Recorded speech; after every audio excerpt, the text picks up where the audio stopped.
Welcome back to Countdown. You're watching live pictures of Taksim Square in Istanbul, where we're seeing protesters clashing with police.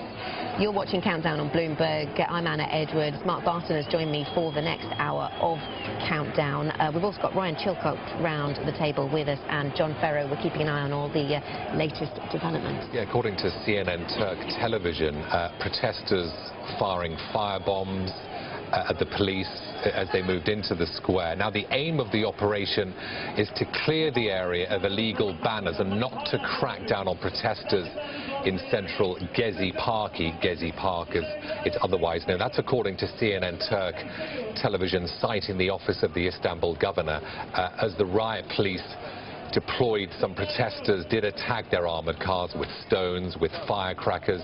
For others watched the operation from the elevated Gezi Park. They overlooked the square. A barricade has been set on fire, prompting an armoured police car to blast it with a water cannon as well. So we have a map here which shows you where Taksim Square is in relation to Gezi Park. Gezi Park is a place that the police had said earlier on today they don't have any intention of moving into. Most of the protesters, according to our reporter on the ground, are in Gezi Park at this point and not in Taksim Square. But the pictures you see there, protesters on the move and conflicts with police, those are coming to you from Taksim Square, and clearly a lot of protesters scattering there. We'll just give us a moment. We'll just give you a moment to listen to the sound as well.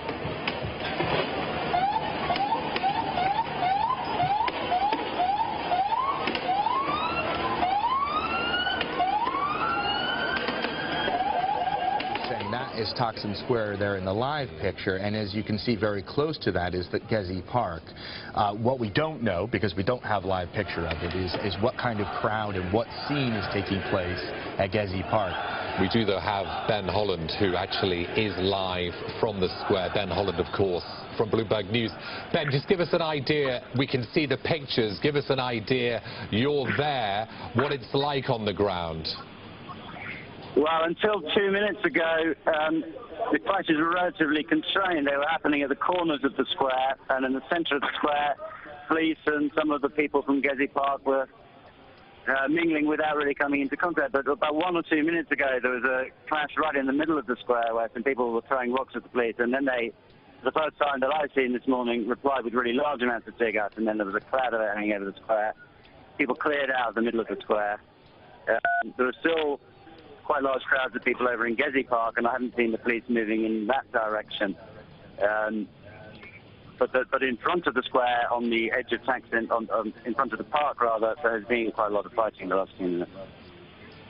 Can you give us an idea of the manner in the way that the police are approaching this, Ben? Because obviously in the recent weeks they've been criticised for their hard-handed approach. Is that criticism valid today?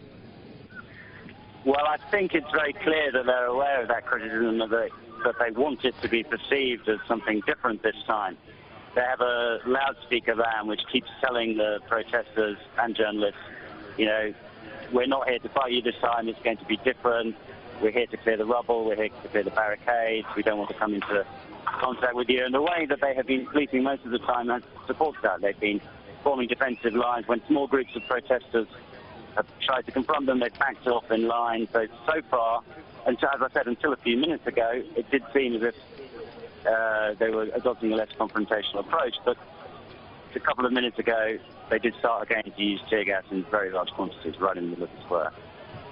Ben, if they don't want to take on the protesters per se, why do they want to clear these banners? Has this been something? Has this been something that's been ordered by the Prime Minister, the Prime Minister's office, or are we not clear as to who exactly has ordered these banners to be removed at this time? I think they've been described as illegal. Well, I think it's hard to say exactly who ordered it, but the reason I think it's quite clear. It's a powerful symbol. I mean, there's a building called the Ataturk Cultural Centre, which is one of the largest buildings on the square. And for the past week, it's been hung with huge posters of Che Guevara and Mao and slogans denouncing the Prime Minister, slogans calling for general strikes and revolution. So you can imagine that if these things were hung on one of the tallest buildings in Times Square for several days, the police might want to remove them, the government might want to remove them, because it's a symbolic location And it looks, so long as all those banners were up there, and that's what the central square of the largest city in Turkey looked like, it looked like it wasn't really under the government's control, I think. And is it significant that today is the day that Prime Minister Erdogan's new laws on alcohol are going to take effect, Ben, or is that a coincidence, do you think? Well, obviously that was one of the passage of that law was one of the grievances that motivated the protest, although it wasn't the spark.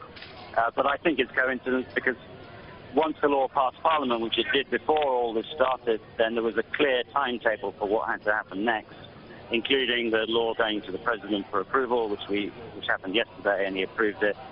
So the wheels of that had been set in motion before this all started, I think.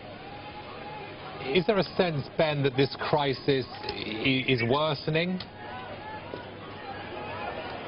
I wouldn't say that it's worsening, but it's becoming difficult to see how the police and the government can get out of it, because so long as they leave a large crowd of people in Gezi Park, it's very easy for those people to come back into Taksim Square.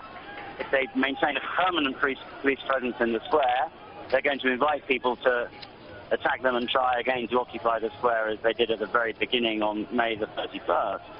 If they withdraw from the square to avoid that kind of conflict, then the protests and the demonstrations continue, and Taksim Square, which, as I said, is the heart of Turkey's largest city, remains with the appearance that it's somehow occupied territory. So while it might not be getting worse, it's very hard to see how they're going to get out of it. The Prime Minister, though, remains uncompromising in his message. He's criticised the interest rate lobby. He says his government could squeeze the throat of speculators in the stock market. Do we expect him to take a more compromising tone when we see pictures like this? I think we'll have to wait and see for that. There's a very, very large cloud of tear gas in central Taksim now, about 20 metres from where I am, by the way. I don't know if you can see that on TV. I think as far as a compromising message from the Prime Minister goes, we may learn something tomorrow when he meets representatives of some of the protesters. But I think we won't see, I don't think anybody is expecting sort of immediate backing down, but what they might try to do is to give the impression that they're open to discussion about the future of Gezi Park, that there are no plans set in stone, and that no final decisions will be made for a certain period in order to allow things to cool down and the issues to be discussed. Ben, thank you very much. Ben Holland of Bloomberg News, live from Istanbul's Taksim Square for us.